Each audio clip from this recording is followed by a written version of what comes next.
அனைவருக்கும் வணக்கம். கதை நயம் சேனலில் மீண்டும் உங்களை சந்திப்பதில் மகிழ்ச்சி அடைகிறேன். இன்று நீங்கள் கேட்க இருப்பது இரவல் பட்டுப்புடவை சிறுகதை. இதை உங்களுக்காக எழுதி வாசிப்பது தேவகி பாலசுப்ரமணியன். இனி கதைக்குள் செல்வோமா? இரவல் பட்டுப்புடவை சிறுகதை. அந்த அதிகாலை பொழுதில் அலமு மாமி சுறுசுறுப்பாக சுற்றி கொண்டிருந்தாள். அப்பொழுதுதான் குளித்துவிட்டு வந்த தன் கணவர் நீலகண்ட குருக்களிடம், ஏன்னா அவெல்லாம் சரியான நேரத்துக்கு வந்துடுவாள்லையோ என்று கேள்வி கேட்டதும், நீலகண்ட குருக்கள், அதெல்லாம் கரெக்டாக டயத்துக்கு வந்துடுவாடி. புரோக்கர் மாப்பிள்ளையாத்தில் 9 to 10 நல்ல நேரம்னு சொல்லியிருக்கார். அவளும் நம்மளை மாதிரி ஆச்சாரம் கடைபிடிக்கிறவாதான் என்று சொல்லி கொண்டிருக்கும்போது பக்கத்து வீட்டு வம்படி வனஜா மாமி கையில் பையுடன் உள்ளே நுழைந்தாள். அதை கண்ட அலமு மாமி, வாங்கோ மாமி என்று வரவேற்கும் போதே, வரதெல்லாம் இருக்கட்டும் அலமு, இந்தா நீ கேட்ட பட்டுப்புடவை. இது எங்கள் ஆத்துக்காரர் எனக்கு ஆசையாக வாங்கி கொடுத்தது. நீ உன் பொண்ணுக்கு கொஞ்ச நேரம் உடுத்திக்க கேட்டியேன்னு எடுத்துட்டு வந்தேன். இரவலாக வாங்கின பட்டுப்புடவை தானேன்னு அலட்சியமாக நினச்சி ஏதாவது கரை பட்டுதோ பிறகு என்னண்டா வாயில் வாங்கி கட்டிக்கப்படாது, சரியா? அத்தனையும் தங்கச்செருகடி, ஜாக்கிரதை. ஏதோ நம்ம காயத்ரி பொண்ணுக்கு நல்லது நடக்கணுமேனு நினச்சி தான் புடவையை கொடுக்குறேன் என்று தன் குணத்துக்கு ஏற்றபடி பேசி கொடுத்து விட்டு சென்று விட்டாள். இதை பார்த்த நீலகண்ட குருக்கள் அதிர்ச்சியாகி, ஏண்டி அலமு, வனஜா மாமி குணம் தெரிஞ்சும் அவாகிட்ட இரவலாணி பட்டுப்புடவை கேட்கலாமோ? அதற்கு அலமு மாமி, வேற என்னென்னா பண்ண சொல்கிறேன்?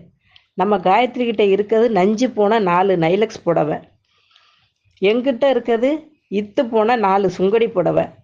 பொண்ணு பார்க்க வரும்போது இதையா உடுத்திக்க முடியும்? ஆள் பாதி ஆடப்பாதின்னு சொல்லுவாளே, உங்களுக்கு தெரியாதா? எனக்கும் தெரியும்டி.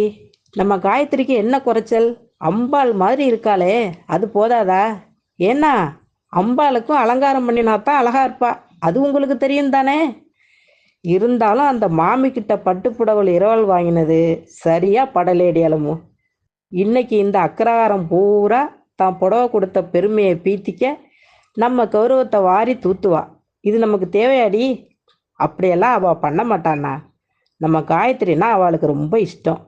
அதுவும் நம்ம காயத்ரி அந்த மாமிக்கு தைலம் தேய்ச்சி விடுறது, ஜடை போட்டு விடுறது, எம்ப்ராய்டரி போட்டு கொடுக்கறதுன்னு உதவியாக இருக்கா.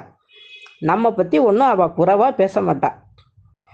நம்ம பொண்ணுக்கு போட்டுக்க நகை நட்டு இல்லைனாலும் உடுத்தியிருக்க புடவை நல்லா இருந்தாதானே வரவாளுக்கு பிடிக்கும் என்று அலமு ஆதங்கப்பட்டு சொன்னதும், நீலகண்டர், என்னடி பண்ண சொல்கிற? நான் நித்தியப்படி வருமானக்காரன். கோயிலில் தட்டில் விழுந்தாத்தான் நம்ம வயிற்றில் விழும்னு நிலமையில் இருக்கோம். அதற்கு அலமு உடனே, ஏன்னா அந்த பெருமாளை பூஜிக்கிற எல்லாரும் நல்ல வசதியாக இருக்கா. ஆனால் தினப்படியும் அந்த பெருமாளுக்கு பூஜை பண்ணுற நீங்கள் உங்களை இந்த மாதிரி கஷ்டத்தில் வச்சிருக்காரே, அந்த பெருமாள் கண் திறந்து பார்க்க மாட்டேங்கிறாரே. ஏண்டி அபிஷ்டு, பெருமாள் கண்ணை திறந்தா லோகம் அழிஞ்சிடும், நோக்கு தெரியுமோ இல்லையோ? நேக்கு தெரியறது இருக்கட்டும், சும்மா மசன்னு என்னண்ட பேசிட்டு நிற்காம சீக்கிரம் போய் கோயில் பூஜையை முடிச்சுட்டு வாங்கோ. மாப்பிள்ளை ஆத்துக்கார வந்துடுவா. நான் பச்சி சொச்சி ரெடி பண்ணுறேன். டிஃபனை மட்டும் செஞ்சு வைடி. காஃபி அவள் வந்ததும் கலந்துக்கலாம்.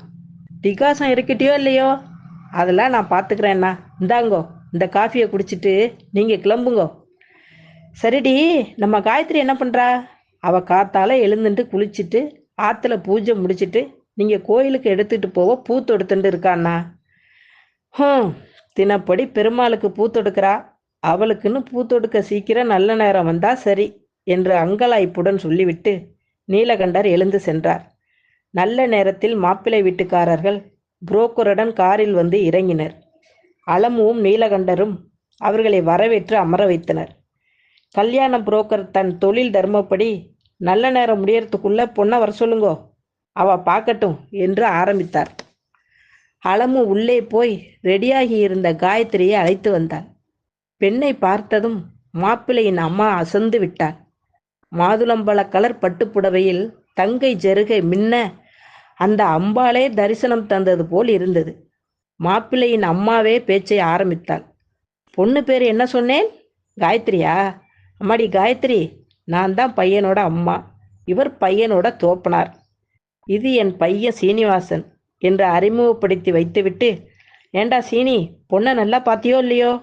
பொண்ணு அம்பாள் மாதிரி நல்லா இருக்கா, நிமிந்து பார்த்துக்கோ என்றதும் சீனிவாசனும் பெண்ணை நன்றாக பார்த்துவிட்டு, காயத்ரி இத்தனை பேரழகா என்று ஆச்சரியப்பட்டு மகிழ்ந்து போனான். அனைவருக்கும் காயத்ரியை பிடித்து போய் டிஃபன் காஃபி சாப்பிட்டு விட்டு பேச ஆரம்பித்தனர். பையனின் தோப்பனார் பேச ஆரம்பித்தார். எங்களுக்கு பெண்ணை ரொம்ப பிடிச்சிருக்கு. எங்கள் சீனிக்கு அக்கா ஒருத்தி இருக்கா. அவள் பேர் சாவித்திரி. பக்கத்து ஊரில் தான் கல்யாணம் செய்து கொடுத்துருக்கோம். அவள் மாமியாருக்கு உடம்புக்கு முடியலை. அதனால் இன்னைக்கு அவள் வர முடியலை. இன்னொரு நாள் வந்து பார்த்துக்கிறேன்னு சொல்லியிருக்கா. அவளுக்கும் காயத்ரியை நிச்சயம் பிடிச்சிருக்குன்னு தான் சொல்லுவா என்று பேச்சை நிறுத்தியதும் சீனிவாசனின் அம்மா, ஆமாங்க, சாவித்திரி இன்னொரு நாள் அழைச்சிக்கிட்டு வர்றோம். எங்கள் பையன் சீனி அரசாங்கத்தில் நல்ல உத்தியோகம் பண்ணுறான். நாங்களும் உங்களை போல நல்ல ஆச்சாரமான குடும்பம்தான். நாங்கள் பொண்ணுக்கு அதை செய்யுங்கோ இதை செய்யுங்கோன்னு கேட்க மாட்டோம். நாங்களும் பொண்ணை பெத்தவாதான். உங்கள் பெண்ணை எங்கள் ஆத்துக்கு மருமகளாக அனுப்பினா மட்டும் போதும். நாங்கள் வீட்டுக்கு போய் நல்ல நாள் பார்த்துட்டு பிறகு வந்து பேசுகிறோம் என்று கிளம்பிவிட்டனர். சீனிவாசன் போகும்போது காயத்ரியை திரும்பி திரும்பி பார்த்து கொண்டே சென்றார். அலமுவும் நீலகண்டரும் அவர்களை வாசல் வரை சென்று அனுப்பிவிட்டு வாயடைத்து நின்றனர்.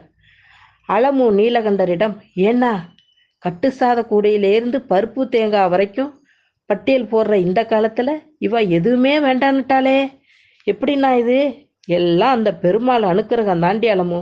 ஆமாண்ணா, நான் கூட காத்தால பெருமாளை கோச்சுண்டேன். தப்பு தப்பு என்று கன்னத்தில் போட்டுக்கொண்டான். காயத்ரி அறைக்குள்ளே சீனிவாசனின் ஆஜானுபாகவான தோற்றத்தையும் ஆகிருதியையும் நினைத்து கனவில் மிதந்து கொண்டிருந்தாள். 2 நாள் சென்ற பிறகு வனஜா மாமி காயத்ரி வீட்டுக்கு வந்து பேசிக்கொண்டு இருக்கும்போது, ஏண்டி காயத்ரி, மாப்பிள்ளை வீட்டுக்காரங்களுக்கு உன்னை ரொம்ப பிடிச்சு போச்சாமே, உனக்கும் பையனை பிடிச்சிருக்குதானே என்று கிண்டலாக கேட்டதும் காயத்ரி வெட்கப்பட்டு தலை குனிந்தாள். டி காயு, நீ கால் கட்ட வரலால கோலம் போடுறத பார்த்தே உன் மனக்கோலம் ரெடியாயிட்டுன்னு நான் அர்த்தம் பண்ணிக்கிறேன்டி என்று பேசி காயத்ரியை மீண்டும் வெட்கப்பட வைத்தாள். தலை குனிந்திருந்த காயத்ரியை நிமிர வைக்க, டி காயத்ரி, நம்ம பக்கத்து தெரு அந்த ஓடுகாலி உமா இருக்காளோ இல்லையோ, அவள் பிள்ளையாண்டு இருக்காளாண்டி. இதை கேட்ட காயத்ரி வனஜா மாமியை நிமிர்ந்து பார்த்து, மாமி, அவள் எப்போவோ ஓடி போய் கல்யாணம் பண்ணிட்டு இப்போ கர்ப்பமாக வேற இருக்கா. இப்போவும் ஓடுகாலின்னு சொல்லலாமா? பாவம் மாமி உமா, அப்படி சொல்லாதீங்கோ என்று வருத்தப்பட்டு சொன்னதும், டி காயத்ரி, கெட்டவாளையும் நல்லவளா பார்க்கறதா உன்னோட நல்ல மனசு. உனக்கு ஒரு குறையும் வராதுடி என்று ஆசீர்வதிக்கும் போது வாசலில் கார் சத்தம் கேட்டது. சீனிவாசன் குடும்பம் வந்து இறங்கியது. இதை பார்த்த காயத்ரி அறைக்குள் சென்று மறைந்தாள். கார் சத்தம் கேட்டு உள்ளிருந்து வந்த அலமும் நீலகண்டரும் அவர்களை வரவேற்று அமர வைத்தனர். வந்தவர்கள் வனஜாவை பார்த்ததும் அலமு முன்னே வந்து, இவங்க பக்கத்து விட்டு வனஜா மாமி, பொண்ணு பார்க்க வந்த அன்னைக்கு இவங்க வெளியூர் போயிட்டாங்க என்று அறிமுகப்படுத்தியதும் வனஜாவும் அவர்களுக்கு வணக்கம் தெரிவித்துவிட்டு சீனிவாசனை பார்த்து, காயத்ரிக்கு பொருத்தமான பையன்தான் என்று மனதில் மாப்பிள்ளையை மெச்சிக்கொண்டார். அந்த நேரத்தில் சீனிவாசனின் அம்மா பக்கத்தில் இருந்த பெண்ணை காட்டி, இவ தான் எங்கள் பொண்ணு சாவித்திரி, இவர் அவ ஆத்துக்காரர் எங்கள் மருமான் ரெங்கநாதன் என்று அறிமுகப்படுத்திவிட்டு, இவர் காயத்ரியை பார்க்கணும்னு சொன்னான். அதுதான் எல்லாருமா கிளம்பி வந்தோம். உங்களுக்கு ஒன்றும் ஆட்சேபனை இல்லையே என்றதும் நீலகண்டரும், எங்களுக்கு எந்த அப்ஜெக்ஷனும் இல்லை, பேஸா பாருங்கோ, இனிமே காயத்ரி உங்கள் அத்து பொண்ணு என்று ஸ்லாகித்தி சொன்னதும் சாவித்திரி தன் அம்மாவின் காதில் ஏதோ கிசுகிசுப்பாய் சொல்வதை பார்த்த அலமு உடனே, உங்கள் பொண்ணு என்ன சொல்கிறா என்று கேட்டவுடன், அது ஒன்றுமில்லைங்க, நாங்கள் வந்த அன்னைக்கு காயத்ரி ஒரு பட்டுப்புடவை கட்டிட்டு வந்தா இல்லையா, அது நன்னா இருந்ததுன்னு சாவித்திரி கிட்ட சொன்னேன். அதனால் அதே பட்டுப்புடவையில் காயத்ரியை பார்க்கணும்னு சொல்கிறா. இதை கேட்ட அலமும் நீலகண்டரும் அதிர்ச்சியாகி ஒருவர் பார்த்து கொண்டு பின் இருவரும் வனஜா மாமியை பார்த்தனர். இதை புரிந்து கொண்ட வனஜா சூழ்நிலையை சகஜமாக்கும் பொருட்டு, என்ன அலமு, மறந்துட்டியா? நேற்று காயத்ரி உங்கள் வீட்டு அயன் பாக்ஸ் சரியில்லைன்னு சொல்லி அந்த பட்டுப்புடவை என்னாண்ட கொடுத்து அயன் பண்ணி தர சொல்லி சொன்னான். நான் அயன் பண்ணி வீட்டிலையே வச்சுட்டேன்.